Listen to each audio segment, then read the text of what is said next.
So to fill in the lemon, I'm just gonna do like random stitches everywhere. I just think it looks cool and it kind of gives it a different kind of texture than what I'm used to, or what anyone's used to. So I'm just gonna throw stitches up.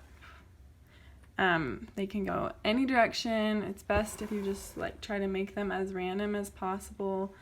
Change up the length, change up where you're putting them, which direction they're going in, and that will help make it have this like super random looking effect that gives it a really fun texture at the end. So you just get your thread and you just stitch wherever you want until you fill up the whole lemon.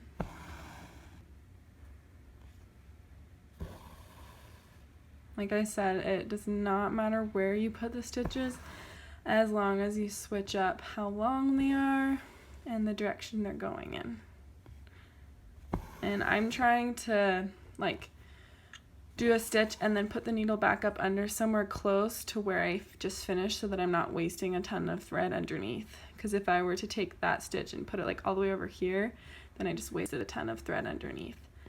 So that's my only advice for where you place your stitches.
And then when you get to like near the end of filling in all the space, just go back through, make sure that there's not any white spaces that still need to be covered.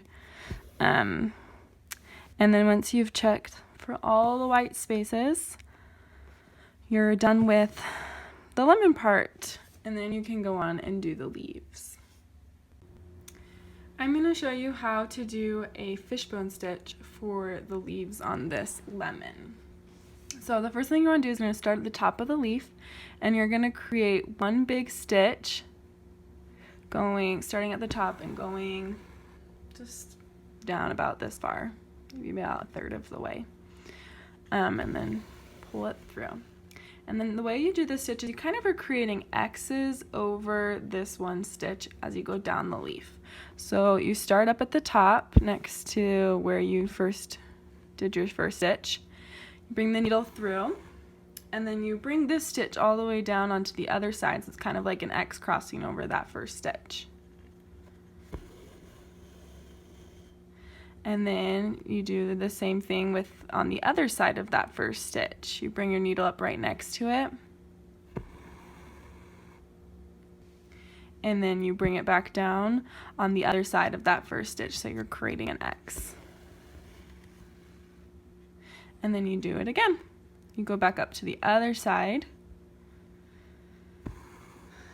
and then you bring your stitch down just kind of next to that other X, a little bit to the outside of it.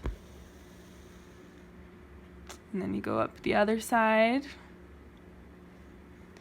and then you bring your stitch down, creating another X over that initial stitch. And you just keep doing this until you fill up the whole leaf. So I'll do a couple more stitches so you can see how to do this.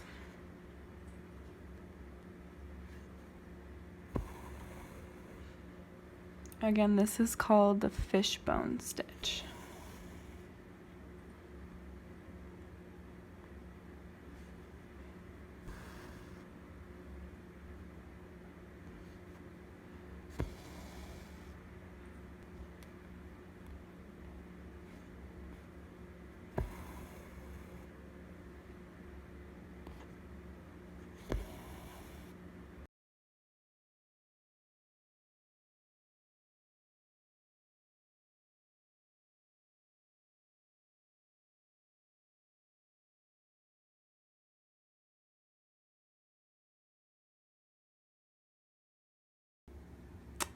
And that is how you do the fishbone stitch. It kind of leaves like this line going down the middle to make it look like one half of the leaf and the other half of the leaf. So that's why I really like this stitch.